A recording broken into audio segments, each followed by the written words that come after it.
राष्ट्रपति, उपराष्ट्रपति, लोकसभा अध्यक्ष और प्रधानमंत्री और अन्य गणमान्य विभूतियां केंद्रीय कक्ष की ओर जाती हुई।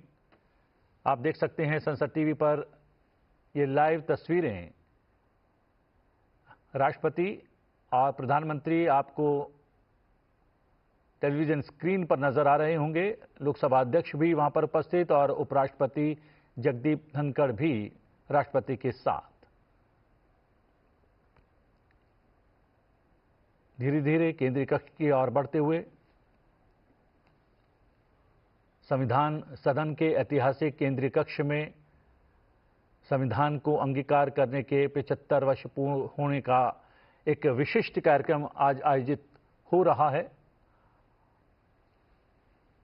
और इसी कार्यक्रम की शुरुआत कुछ क्षण में होने वाली है। राष्ट्रपति पहुंच चुकी हैं। कार्यक्रम स्थल की ओर धीरे धीरे बढ़ती हुई राष्ट्रपति, उपराष्ट्रपति, लोकसभा अध्यक्ष, प्रधानमंत्री और अन्य गणमान्य व्यक्ति भी मौजूद हैं जो इस समय केंद्रीय कक्ष पहुंच रहे हैं।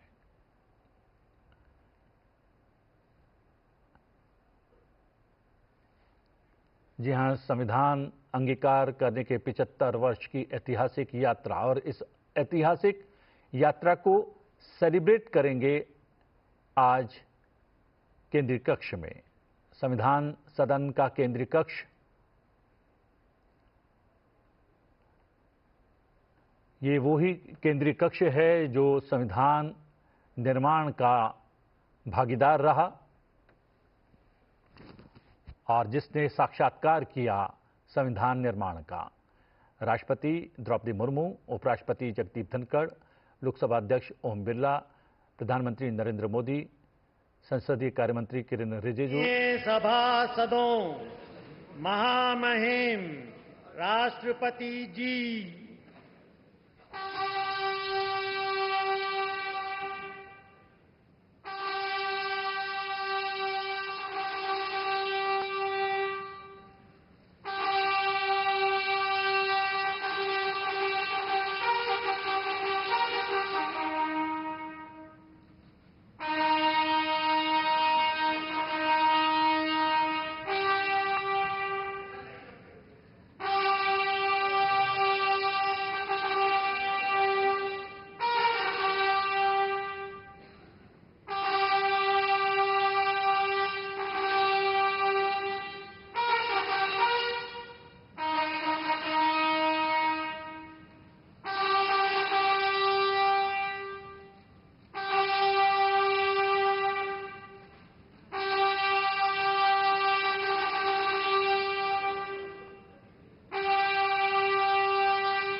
छब्बीस नवंबर 1949 ईस्वी, मिति मार्गशीर्ष शुक्ल सप्तमी, संवत 2006 विक्रमी को एतद द्वारा संविधान को अंगीकृत, अधिनियमित और आत्मार्पित किया गया। भारत का संविधान दुनिया में सबसे बड़ा लिखित संविधान है जिसका निर्माण 2 वर्ष 11 महीने और 18 दिनों में हुआ। संविधान के पहले ही पृष्ठ पर लिखा है, इंडिया दैट इज भारत। यह प्रतीक है सभ्यता के सातत्य का, परंपरा की जुड़ती कड़ियों का और जड़ों से जुड़ने का।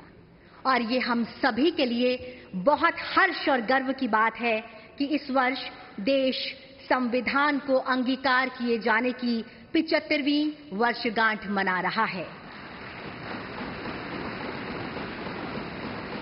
सादर नमस्कार आप सभी माननीय विशिष्ट जनों का इस ऐतिहासिक केंद्रीय कक्ष में हार्दिक स्वागत, अभिनंदन एवं शत शत वंदन। इस कार्यक्रम को प्रारंभ करने हेतु मेरा सादर अनुरोध माननीय लोकसभा अध्यक्ष श्री ओम बिरला जी से कि आप स्वागत भाषण प्रस्तुत करें। संविधान सदन में आयोजित इस ऐतिहासिक संविधान दिवस कार्यक्रम में माननीय राष्ट्रपति जी, माननीय उपराष्ट्रपति जी, माननीय प्रधानमंत्री जी, सभी राजनीतिक दलों के नेतागण, माननीय सदस्यगण, आज संविधान दिवस उत्सव मनाने करोड़ों भारतीय वासियों का मैं हार्दिक स्वागत करता हूं, अभिनंदन करता हूं। 75 वर्ष पहले इसी दिन, इसी पवित्र स्थान पर हमारे संविधान को अंगीकृत किया था। माननीय राष्ट्रपति महोदय के नेतृत्व में संपूर्ण देश एक साथ मिलकर आज संविधान के प्रति कृतज्ञता प्रकट कर रहा है। आज करोड़ों देशवासी संविधान की प्रस्तावना का पाठ कर देश को आगे बढ़ाने का संकल्प लेंगे। माननीय प्रधानमंत्री जी की प्रेरणा से वर्ष 2015 में हमने 26 नवंबर को संविधान दिवस के रूप में मनाने का ऐतिहासिक निर्णय लिया था। हमारा संविधान हमारे मनुष्यों की वर्षों की तप, त्याग, विद्वता, सामर्थ्य और क्षमता का परिणाम है। इसी केंद्रीय कक्ष में लगभग 3 वर्षों के कठिन परिश्रम के बाद उन्होंने देश की भौगोलिक और सामाजिक विविधताओं को एक सूत्र में बांधने वाला संविधान बनाया। संविधान सभा में अलग अलग विचारधारा के लोग सदस्य थे। इसके बावजूद भी उन्होंने एक एक अनुच्छेद पर विचार किया, मंथन किया, पूरी गरिमा और मर्यादा से अपनी सहमति असहमति व्यक्त करते हुए संविधान की रचना की। सार्थक एवं गरिमापूर्ण संवाद की इस उत्कृष्ट परंपरा को हमें अपने सदनों में भी अपनाना चाहिए। हमारा संविधान देश में सामाजिक आर्थिक बदलाव का सुधार रहा है। कर्तव्य काल में हम सामूहिक प्रयासों से विकसित भारत की और मजबूती से आगे बढ़ रहे हैं। इन 75 वर्षों में हमारी संसद के माध्यम से आम जनता के जीवन में सामाजिक आर्थिक परिवर्तन लाए गए हैं, जिससे लोकतंत्र में जनता की आस्था मजबूत हुई है। संविधान ने हमारे तीनों लोकतंत्र के स्तंभों विधायिका, कार्यपालिका और न्यायपालिका को आपसी समन्वय के साथ सुचारू रूप से कार्य करने की व्यवस्था दी है। इन 75 वर्षों में इन तीनों अंगों ने श्रेष्ठता से कार्य करते हुए देश के समग्र विकास में अपनी भूमिका निभाई है। बाबा साहब अंबेडकर जी ने कहा था, हमारा संविधान एक ऐसा दस्तावेज होना चाहिए जो न केवल हमारे देश की स्वतंत्रता और समानता की रक्षा करे, बल्कि हमारे देश के लोगों को एक साथ लाने में भी मदद करे। हमें बाबा साहब अंबेडकर जी के इन्हीं शब्दों से हमारे महान संविधान निर्माताओं के भारतीय समाज के प्रति दृष्टिकोण को समझना चाहिए। हमारा संविधान वसुदेव कुटुंबकम यानी संपूर्ण विश्व एक परिवार है के सिद्धांत का अनुसरण करने की प्रेरणा देता है। संवैधानिक मूल्यों के प्रति हमारी गहरी प्रतिबद्धता है। विश्व पटल पर इसी कारण भारत की छवि बहुत मजबूत हुई है। मैं सभी माननीय सांसदों से आग्रह करूंगा कि वह अपने अपने क्षेत्रों में संविधान के अंगीकार होने के 75 वर्ष को जनता की सहभागिता के साथ एक उत्सव के रूप में मनाए, जिससे राष्ट्र प्रेम की भावना और अधिक सुदृढ़ हो। जय हिंद। धन्यवाद मान्यवर। माननीय विशिष्टगण, भारत दुनिया का सबसे बड़ा लोकतंत्र है और संविधान हमारा ग्रंथ है। आइए अब भारत के संविधान की महिमा पर आधारित एक फिल्म के माध्यम से जाने संविधान के निर्माण की इस ऐतिहासिक यात्रा और गौरवशाली सफर को।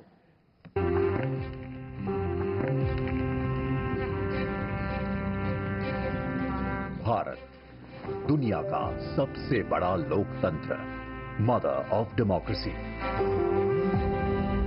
कई शताब्दियों की गुलामी के बाद जब देश नई शुरुआत के लिए खड़ा था, तो उसकी राह में पथ प्रदर्शक बना हमारा संविधान। डॉक्टर भीमराव अंबेडकर की अध्यक्षता में जब देश ने अपना संविधान तैयार किया, तो भारत के लोकतंत्र को मजबूत बनाने और सबके लिए बराबरी और अवसर सुनिश्चित करने का आधार बना भारत का संविधान। हमारे संविधान निर्माताओं ने 75 साल पहले यह सपना देखा और तय किया कि हम कहीं पर भी जन्मे हो, हमें समान अवसर और अधिकार मिलेंगे। हमारे अधिकार हो या कर्तव्य, देश का हर नागरिक समान है। 75 साल से व्यक्ति के स्वाभिमान और राष्ट्र की एकता की रक्षा करता आया है भारत का संविधान। आज भी हमारे लिए सबसे ऊपर और सबसे पवित्र ग्रंथ। हमारा संविधान अनुच्छेदों के संग्रह से बढ़कर हजारों वर्षों की सभ्यता और परंपराओं की आधुनिक अभिव्यक्ति भी है। स्वतंत्रता के समय जो भारत के लिए कहा जाता था कि ये देश टिक नहीं पाएगा, वह आज विश्व की 5वीं सबसे बड़ी अर्थव्यवस्था है और टॉप 3 इकोनॉमी में शामिल होने के लिए तेजी से बढ़ रहा है, तो उसका श्रेय संविधान के मूल्यों को जाता है। बीते 10 साल में लिए गए फैसलों, बनाई गई नीतियों और उठाए गए कदमों के मूल में संविधान की स्पिरिट रही है।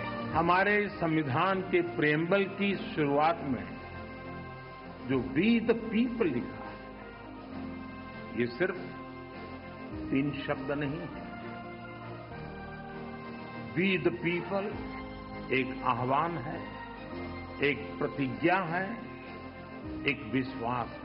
आज के भारत का मंत्र सबका साथ, सबका विकास, सबका विश्वास, सबका प्रयास। ये संविधान की भावना का सबसे सशक्त प्रदर्शन है। संविधान के समानता के सिद्धांत के साथ आज बिना भेदभाव लाभार्थियों तक लाभ पहुंचता है।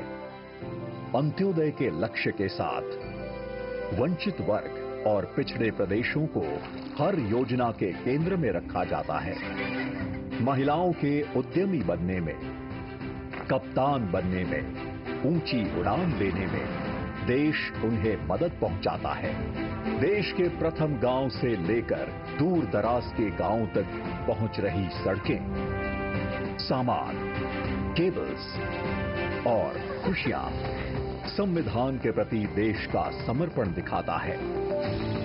विश्व का सबसे लंबा लिखित संविधान उस भारत का है जिसकी सुंदरता सीना चौड़ा कर देती है, जहां विभिन्न विचारों की सारी धाराएं एक ही सागर में मिलती हैं। एक भारत, श्रेष्ठ भारत की भावना के साथ आज पूरे भारत में एक संविधान है, जिसकी दिखाई दिशा पर चलकर हम बनाएंगे विकसित Bharat.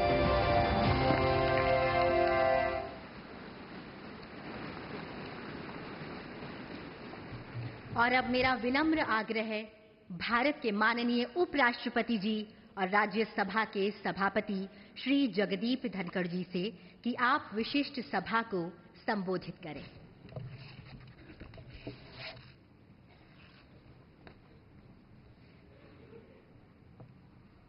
Honorable President, Honorable Prime Minister, Speaker Lok Sabha, Deputy Chairman Rajya Sabha, Leader of the House in Rajya Sabha, Leader of Opposition in Rajya Sabha, Leader of Opposition in Lok Sabha, Minister of Parliamentary Affairs, distinguished members of Parliament and fellow citizens.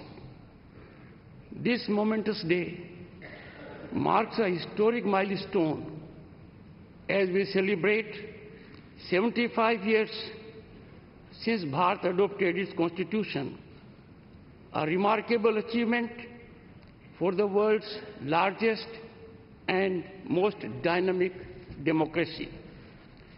Our nation thrives with remarkable economic growth, robust infrastructure, widespread digital adoption, all getting international recognition and accolades. These achievements are vindication that our Constitution has effectively anchored Indian democracy.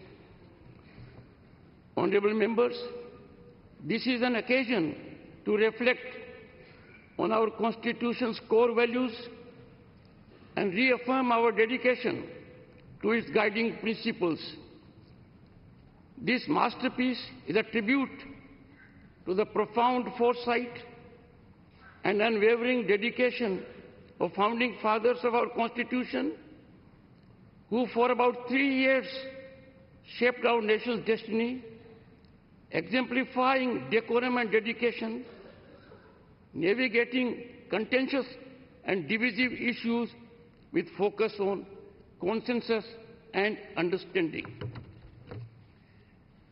Honorable members, in contemporaneous times, with decorum and discipline cliff-hanging in parliamentary discourse, this day we need to resolve by reiterating pristine glory of our Constituent Assembly embellished functioning. Disturbance as a strategy threatens democratic institutions. Time to restore sanctity of our democratic temples through constructive dialogue, debate, and meaningful discussion to serve our people effectively. The Constitution's opening words, "We the people of India," carry deep meaning, establishing citizen as the ultimate authority, with Parliament serving as its voice. Preamble promises every citizen justice, liberty, equality, and fraternity. It is our North Star when it comes to fructifying people's aspirations and lighthouse in challenging and daunting situations. Honorable members, our Constitution assures fundamental rights and ordains fundamental duties. These define informed citizenship, reflecting Dr. Ambedkar's caution that internal conflicts, more than external threat, endanger democracy. Time for us to fully commit to our fundamental duties, protecting national sovereignty, fostering unity, prioritizing national interests, and safeguarding our environment. We must always put our nation first. We need to be on guard as never before. These commitments are crucial for achieving our vision of Viksit Bharat at 2047, a nation that exemplifies progress and inclusion. Honorable members, Nari Shakti Vandan Adhiniyam affords constitutional assurance to 1/3 women representation in Parliament and state legislatures, and showcases our constitutional adaptability to create a just and equitable society. This example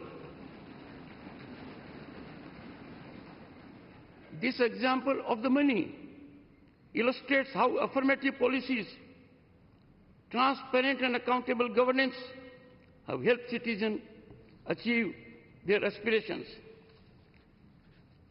Honorable members, India's constitution stands unique as the world's longest and only illustrated constitution, featuring artwork that depicts 5,000 years of our civilizational journey.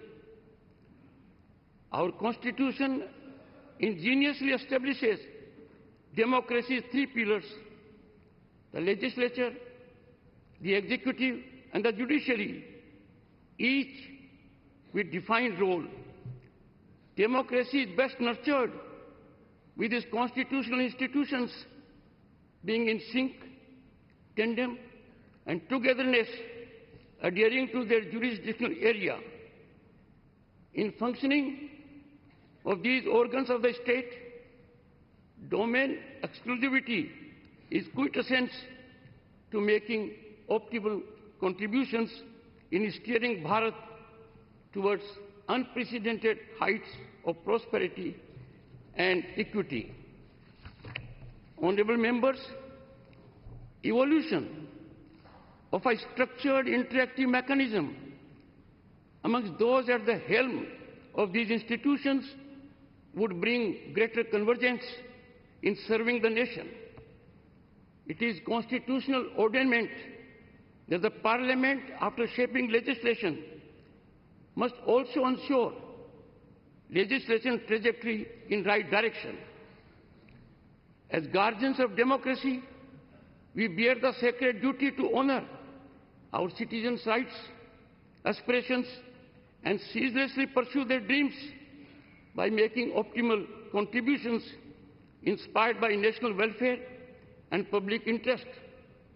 It is for this that June 25 is now set to be celebrated every year, reminding us of the emergency, the darkest period when fundamental rights of citizens were suspended, people were detained without any reason, and civil rights were violated. Honorable members, all citizens, particularly members of Parliament, must amplify our nation's resonance on the world stage. May this honored chamber resonate with democratic wisdom, maintaining the bond between citizens and their elected representatives. As we commemorate the 75th anniversary, let us commit to building a more vital collective consciousness of our Constitution that binds us as people and promotes progressive nation building ideas while shielding us from the consequences of sectarian perspectives. Honorable members, I seek to refer in conclusion Dr. Ambedkar's reflection in his last address in the Constituent Assembly on November 25, 1949, in this hallowed theatre. I quote, "What perturbs me greatly is the fact that not only India has once before lost her independence, but she lost it by the infidelity and treachery of some of her own people. Will history repeat itself?" It is this thought which fills me with anxiety. This anxiety is deepened by realization of the fact that in addition to our old enemies in the form of caste and creeds, we are going to have many political parties with diverse and opposing political creeds. Will Indians place the country above their creed, or will they place creed above the country? Honorable members, Dr. Ambedkar further exhorts, I quote, "I do not know, but this much is certain, that if the parties place creed above country, our independence will be put in jeopardy. a second time and probably be lost forever. This eventuality we must all resolutely guard against. We must be determined to defend our independence with the last drop of our blood." Unquote.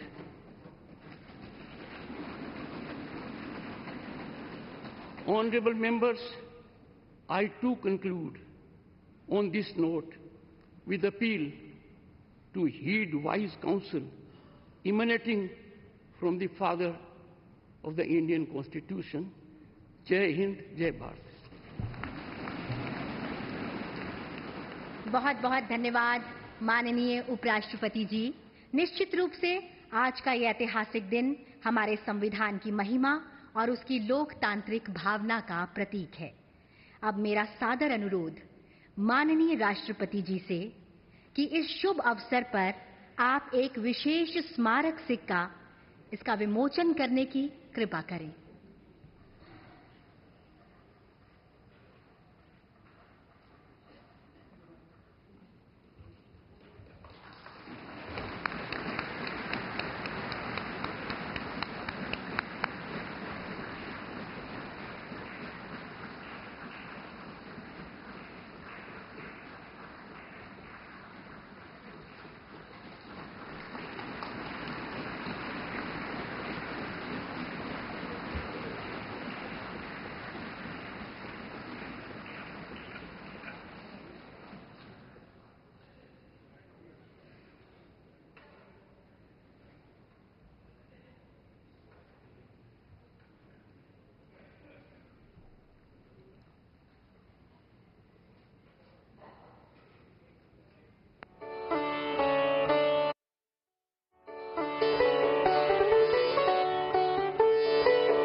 बहुत बहुत धन्यवाद।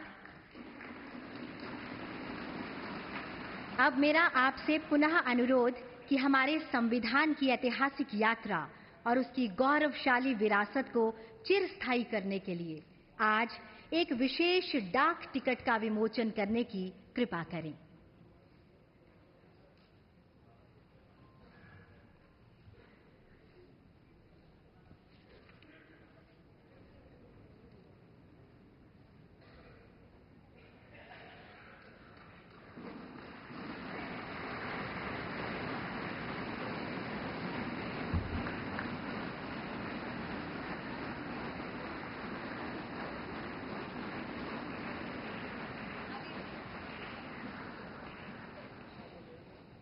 यह डाक ticket संविधान की उन मूल भावनाओं का प्रतीक होगा जो भारत को एकजुट करती है और हमें आगे बढ़ने का मार्ग दिखाती है।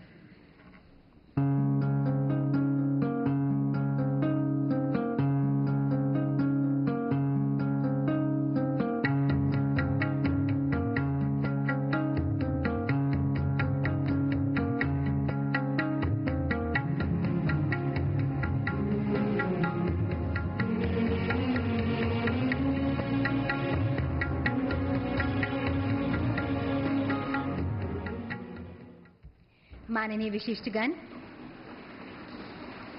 आज इस खास मौके पर हम सब भारत के संविधान को समर्पित 2 पुस्तकों के विमोचन के भी साक्षी होंगे। अतः माननीय राष्ट्रपति जी, आपसे सादर अनुरोध, कृपया इन पुस्तकों का विमोचन करने की कृपा करें। सर्वप्रथम पहली पुस्तक है भारत के संविधान का निर्माण, एक झलक।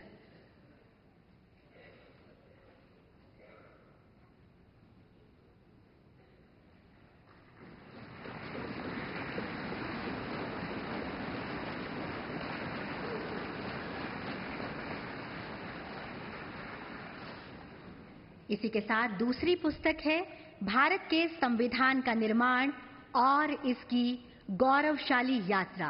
मेरा सादर अनुरोध, इस पुस्तक का भी विमोचन करने की कृपा करें।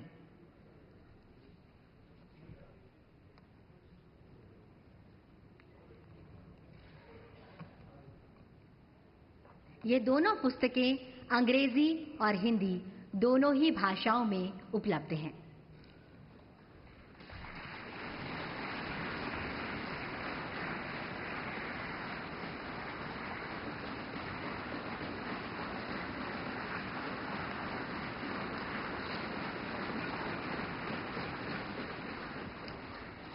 सादर धन्यवाद। संविधान में अंकित चित्रों से भारत का अंतर्मन झांकता है।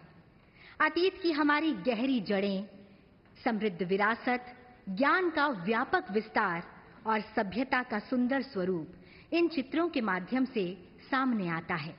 संस्कृति, परंपरा की वे गहरी कड़ी आज भी अक्षुण्ण है, उतनी ही जीवंत है, उतनी ही प्रेरणादायी भी। अतः आपसे सादर अनुरोध, भारत के संविधान की कला को समर्पित पुस्तिका का विमोचन करने की कृपा करें।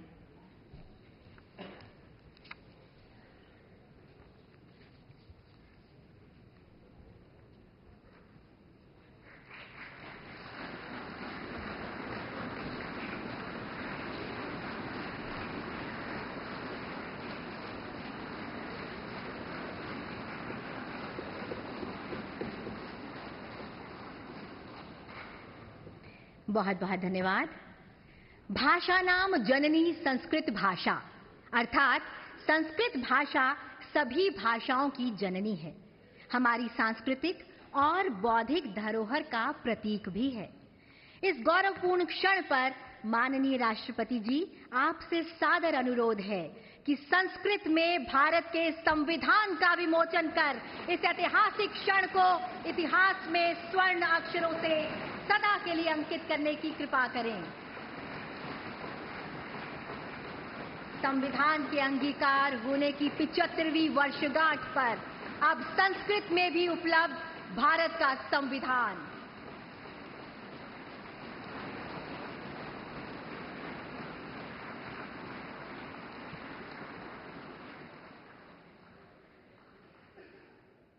धन्यवाद। भारत के प्राचीनतम भाषा में मैथिली के उच्चतम स्थान थिक। अतः आपसे सादर अनुरोध, मैथिली भाषा में संविधान का विमोचन करने की कृपा करें। मान्यवर।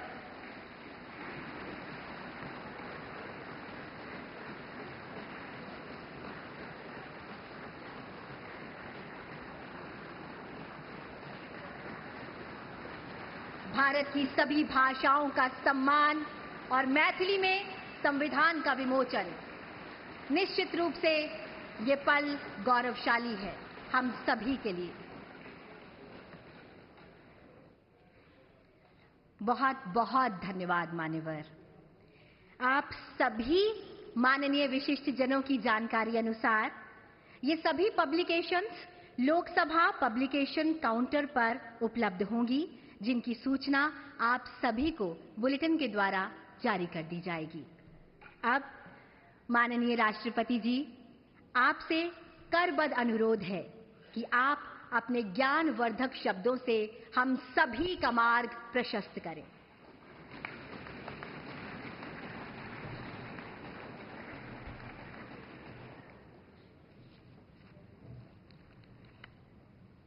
भारत के माननीय उपराष्ट्रपति श्री जगदीप धनखड़ जी, प्रधानमंत्री श्री नरेंद्र मोदी जी, लोकसभा अध्यक्ष श्री ओम बिरला जी, राज्यसभा के उपसभापति श्री हरिवंश जी, राज्यसभा में सदन के नेता श्री जगत प्रसाद नाडा जी, राज्यसभा में विपक्ष नेता श्री मल्लिकार्जुन खड़गे जी, संसदीय कार्य मंत्री श्री किरेन रिजिजू जी, लोकसभा में विपक्ष नेता श्री राहुल गांधी जी, माननीय सांसदगण और प्यारे देशवासी, संविधान दिवस के पावन अवसर पर आप सभी के बीच आकर मुझे हार्दिक प्रसन्नता हो रही। संविधान हमारे देश का सबसे पवित्र ग्रंथ है। आज हम सब एक ऐतिहासिक अवसर के भागीदार भी बन गए हैं और साक्षी भी। 75 वर्ष पहले संविधान सदन के इसी केंद्रीय कक्ष में आज ही के दिन संविधान सभा ने नवस्वाधीन देश के लिए संविधान निर्माण का बहुत बड़ा कार्य संपन्न किया था। उस दिन संविधान सभा के माध्यम से हम भारत के लोगों ने इस संविधान को अपनाया, अधिनियमित किया और आत्मार्पित किया था।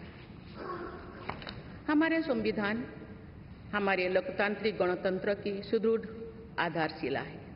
हमारा संविधान हमारे सामूहिक और व्यक्तिगत स्वाभिमान को सुनिश्चित करता है। आज कृतज्ञ राष्ट्र की ओर से मैं संविधान सभा के सदस्यों और कर्मियों को श्रद्धांजलि अर्पित करती हूँ।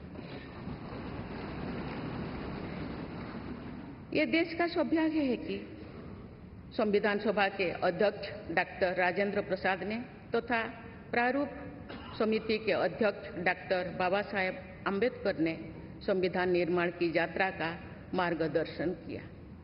बाबा साहेब आम्बेडकर ने प्रगतिशील और समावेशी सोच की छाप हमारे संविधान पर अंकित किया है। संविधान सभा में बाबा साहेब के ऐतिहासिक संबंधों से ये तथ्य स्पष्ट होता है कि भारत लोकतंत्र की जननी है। अपने लोकतंत्र पर गौरव की इसी भावना के साथ आज हम सब इस विशेष अवसर पर एकत्र हुए। ये अवसर संविधान सभा की 15 महिला सदस्यों के योगदान को स्मरण करने का भी है। हमें उन अधिकारियों के अमूल्य योगदान को भी याद रखना चाहिए जिन्होंने नेपथ्य में रहकर काम किया। उनकी कार्यनिष्ठा ने संविधान निर्माण की प्रक्रिया को सुचारू रूप से आगे बढ़ाया। उनमें प्रमुख भूमिका श्री BN राव की थी, जो संविधान सभा के संवैधानिक सलाहकार थे। मैं संविधान सभा के सचिव श्री HBR अंगगर, संयुक्त सचिव श्री SN मुखर्जी और उप सचिव श्री जुगल किशोर खन्ना को भी उल्लेख करना चाहूंगी। माननीय सांसदगण, स्वतंत्रता के 75 वर्ष पूर्ण होने पर मैं सभी देशवासियों ने आज़ादी का अमृत महोत्सव मनाया। आगामी 26 जनवरी को हम अपने गणतंत्र की 75वें वर्षगांठ मनाएंगे। इस तरह के समारोह हमें अब तक की यात्रा का अवलोकन करने और आगे की यात्रा की बेहतर योजना बनाने के अवसर प्रदान करते हैं। ऐसे समारोह हमारी एकता को मजबूत बताने की तथा ये दर्शाते हैं कि राष्ट्रीय लक्ष्यों को प्राप्त करने के प्रयासों में हम सब एक साथ हैं। हमारे स्वाधीनता संग्राम के दौरान अनेक महान विभूतियों ने हमारे राष्ट्रीय आदर्शों को रेखांकित किया था। हमारी संविधान सभा में हमारे देश की विविधता को अभिव्यक्ति मिली थी। संविधान सभा में सभी प्रांतों और क्षेत्र के प्रतिनिधियों की उपस्थिति से अखिल भारतीय चेतना को शोर मिला था। संविधान सभा के वाद विवाद तथा सदस्यों के संबोधनों में हमें संविधान निर्माण की प्रक्रिया के साथ साथ अपने देश के बारे में गहरी जानकारी प्राप्त होती है। आज जिन पुस्तकों का विमोचन किया गया तथा जो शॉर्ट फिल्म्स दिखाई गई, उनमें लोगों को हमारे संविधान निर्माण के गौरवशाली इतिहास का परिचय प्राप्त होगा। एक अर्थ में भारत का संविधान कुछ महानतम मेधावी लोगों द्वारा लगभग 3 वर्षों के विचार विमर्श का परिणाम था, लेकिन सही अर्थ में ये हमारे लंबे स्वाधीनता संग्राम का परिणाम था। उस अतुलनीय राष्ट्रीय आंदोलन के आदर्शों को संविधान में अत्यंत महत्वपूर्ण स्थान दिया गया। उन आदर्शों को सुस्पष्ट और संक्षिप्त रूप से संविधान की प्रस्तावना में व्यक्त किया गया है। ये आदर्श है न्याय, स्वतंत्रता, समता और बंधुता। ये आदर्श सदियों से भारत को परिभाषित करते रहे हैं। संविधान की प्रस्तावना में उल्लिखित आदर्श एक दूसरे के पूरक है।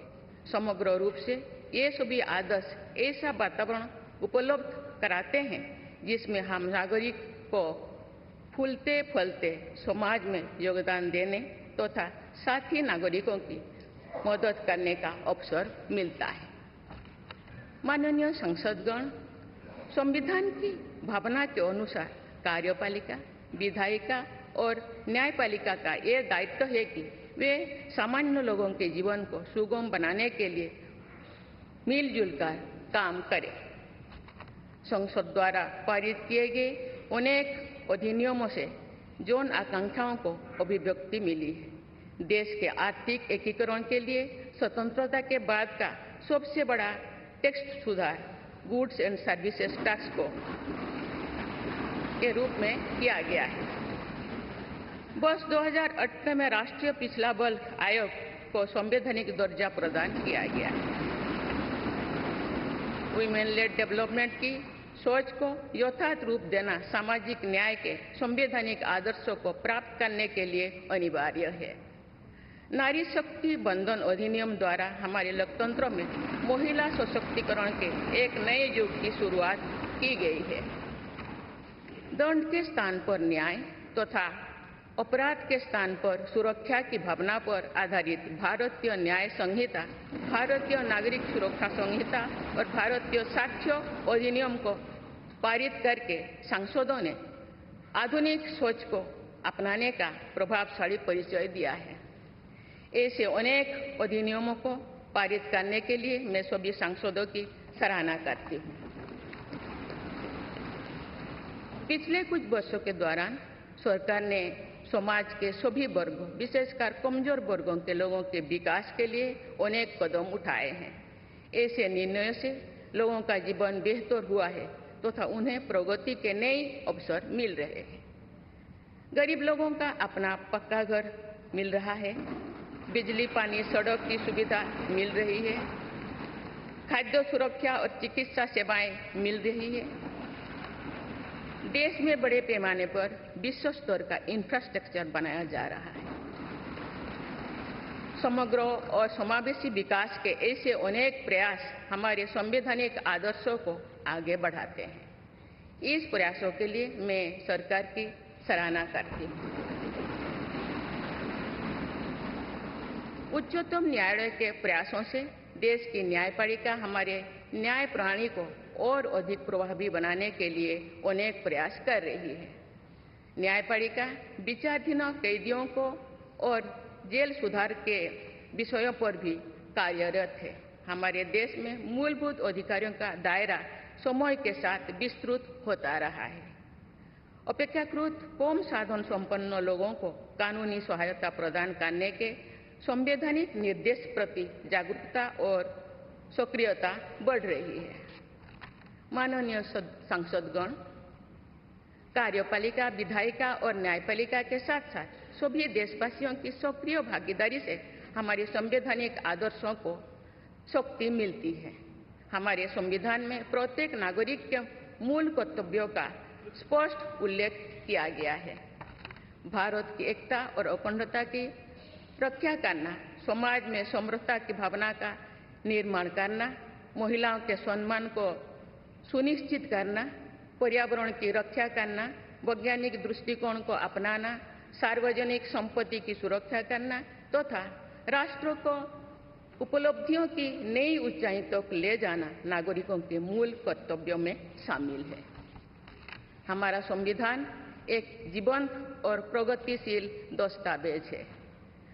बदलते समय की मांग के अनुसार नए विचारों को अपनाने की व्यवस्था हमारे दूरदर्शी संविधान निर्माताओं ने बनाए थे। हमने संविधान के माध्यम से सामाजिक न्याय और समावेशी विकास के अनेक बड़े लक्ष्यों को प्राप्त किया है। नई सोच के साथ हम भारत को विश्व समुदाय में नई पहचान दिला रहे हैं। हमारे संविधान निर्माताओं ने भारत को अंतर्राष्ट्रीय शांति और सुरक्षा को मजबूत बनाने में महत्वपूर्ण भूमिका निभाने का निर्देश दिया है। आज एक अग्रणी अर्थव्यवस्था होने के साथ साथ हमारा देश विश्व बंधु के रूप में ये भूमिका बेखूबी निभा रहे हैं। समुदाय में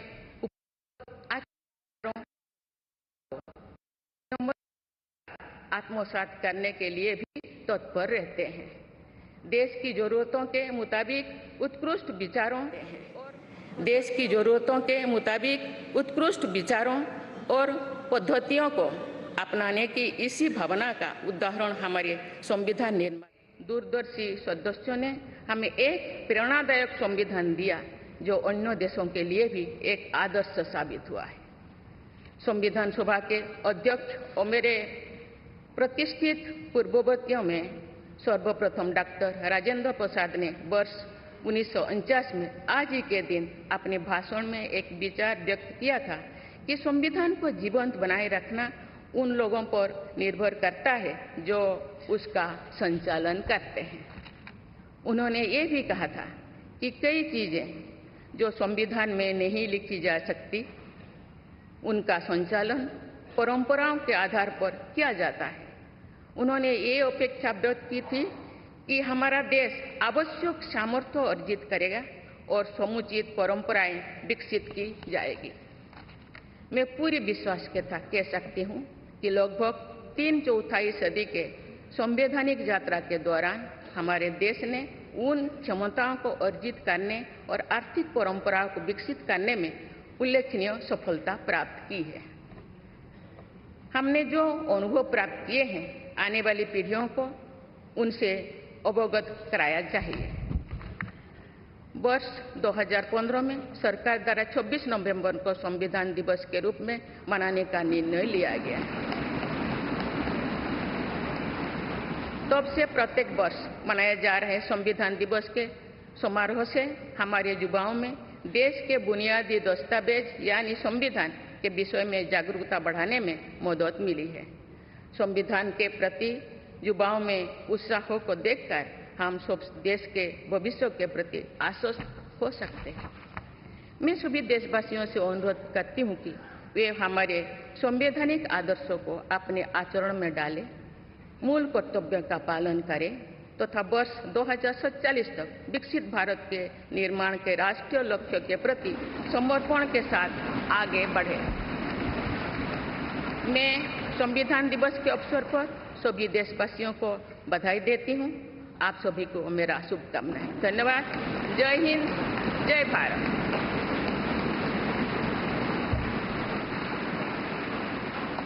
माननीय राष्ट्रपति जी, बहुत बहुत धन्यवाद। अब हम आपसे विनम्र अनुरोध करते हैं कि आज के इस विशेष अवसर पर आप पूरे राष्ट्र के साथ उद्देशिका का वाचन करने की कृपा करें। आप सभी से भी सादर अनुरोध।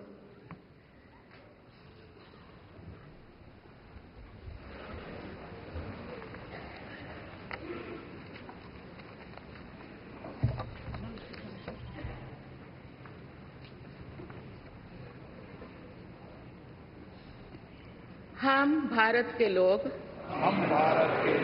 भारत को एक संपूर्ण प्रभुत्व संपन्न समाजवादी पंथ निरीक्षण लोकतांत्रिक गणराज्य बनाने के लिए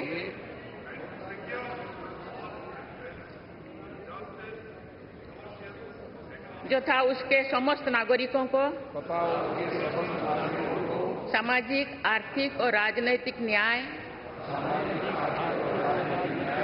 विचार, अभिव्यक्ति, विश्वास, धर्म और उपासना की स्वतंत्रता,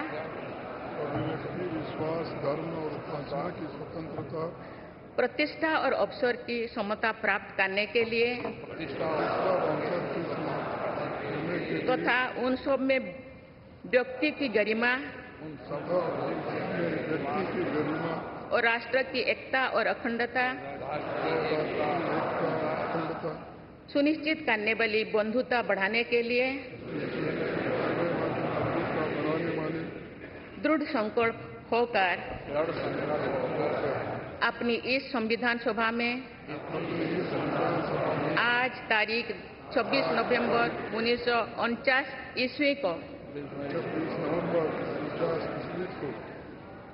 एतद द्वारा इन संविधान को अंगीकृत, अधिनियमित और आत्मार्पित करते हैं।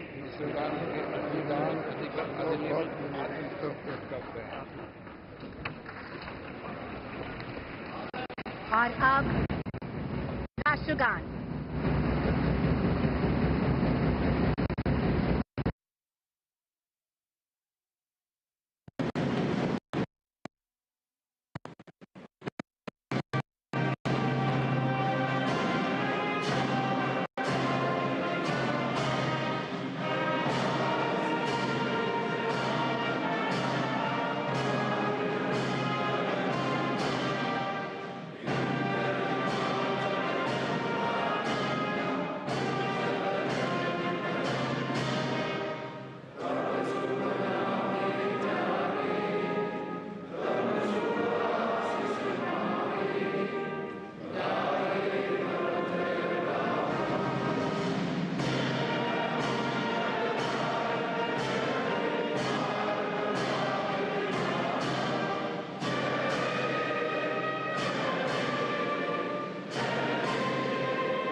ऐतिहासिक केंद्रीय हॉल में संविधान के 75 साल पूरे होने का जश्न, और इस समारोह को संबोधित करने के बाद राष्ट्रपति द्रौपदी मुर्मू,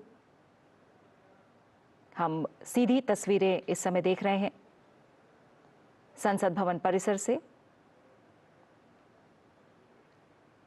उपराष्ट्रपति जगदीप धनखड़, प्रधानमंत्री नरेंद्र मोदी, लोकसभा अध्यक्ष ओम बिरला, संसदीय कार्य मंत्री तस्वीरों में हम देख पा रहे हैं।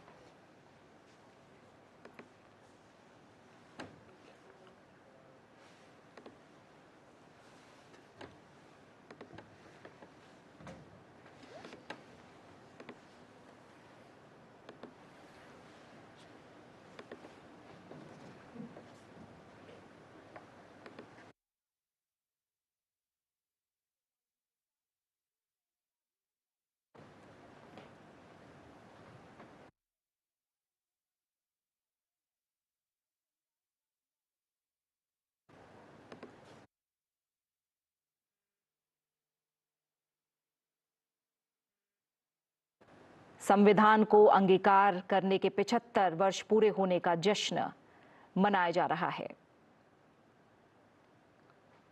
ये सीधी तस्वीरें आप संसद भवन परिसर से देख रहे हैं। ऐतिहासिक सेंट्रल हॉल में मुख्य समारोह का आयोजन। विश्व के सबसे बड़े लोकतंत्र भारत की शासन व्यवस्था को चलाने वाला संविधान अपने आकार और प्रकार में भी सबसे खास और विशाल और गौरवशाली 75 वर्ष हमने पूरे किए संविधान को अंगीकार किए जाने के। राष्ट्रपति द्रौपदी मुर्मू समारोह में शिरकत करने के बाद रवाना होते हुए